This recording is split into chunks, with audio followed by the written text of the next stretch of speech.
আল্লাহ রাব্বুল আলামিন জানিয়ে দিলেন আর রহমান আল্লামাল কোরআন। রহমান শিক্ষা দিয়েছেন কোরআন।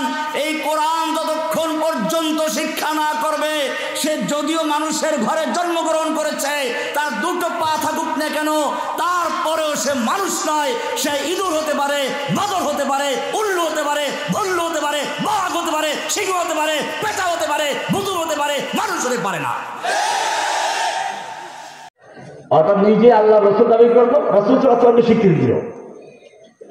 এরপরে বললো ফাইন্নী উশরিকতু ফিল আমর, নবুয়তের ব্যাপারে আপনার সঙ্গে আমাকে অংশীদার করা হয়েছে। ফানিসফুল আরদি লি ওয়া নিসফুল আরদি লিকুরাইশ, অর্ধেক পৃথিবীর নবী আমি, অর্ধেক পৃথিবীর নবী আপনি। আল্লাহ দলিল চেয়েছিলেন না? মনে রাখবেন, আল্লাহর নবীর পরে যদি কোনো ব্যক্তি নবুয়তের দাবি করে, তার কাছে প্রমাণ চাওয়া জায়েজ নেই।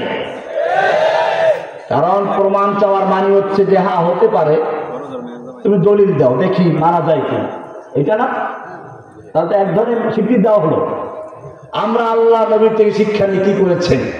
আল্লাহর নবী কি তার দলিল চেয়েছিলেন যে ঠিক আছে তুমি যে আমার সঙ্গে নবুয়ত সালাম মিন মুহাম্মাদির রাসূলুল্লাহ ইলা মুসাইলামাতুল কাজ্জাব, আল্লাহর রাসূল মুহাম্মাদের পক্ষ থেকে মিথ্যাবাদী মুসাইলামার প্রতি কি বললেন? সরাসরি কি বললেন? এরপরে লিখলেন ইন্নাল আওদা কুল্লাহা লিল্লাহ, গোটা জমিনের মালিক আল্লাহ। ইউরিসুহা মান ইয়াশা, তিনি যাকে ইচ্ছা তাকে জমিনের খেলাফত দান করেন। তোকে দাওয়াত দিচ্ছি ইসলাম কবুল কর। যাই হোক, এরপরে অনেক লম্বা ঘটনা আছে। এই মুসাইলামাতুল কাজ্জাব নবুয়ত দাবি করলো, আল্লাহ নবী তার কাছে কোনো প্রমাণ চান নাই, উল্টা তার বিরুদ্ধে সেনাদল পাঠালেন। কিন্তু আল্লাহ নবীর মধ্যে মৃত্যু হয়ে গেছেন, সেনাদল আর যেতে পারে নাই। আবু বকর রাদিয়াল্লাহু তাআলা আনহুর যুগে যুদ্ধ হলো এবং সেই যুদ্ধে অনেক সাহাবী মারা গেলেন। শেষ পর্যন্ত মুসাইলামাকে হত্যা করা হয়েছিল। এই ফিতনা ওখানেই শেষ হলো।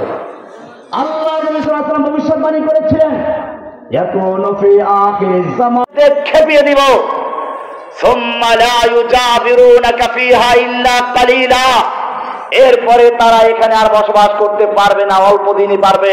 মালউনিন, যে কয়দিন থাকবে অভিশপ্ত হয়ে থাকবে, লাঞ্ছিত হয়ে থাকবে।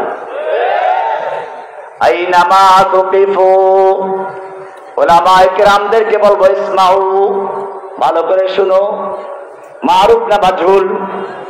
আইনামা তুকিফু, মারুফ না মাজহুল?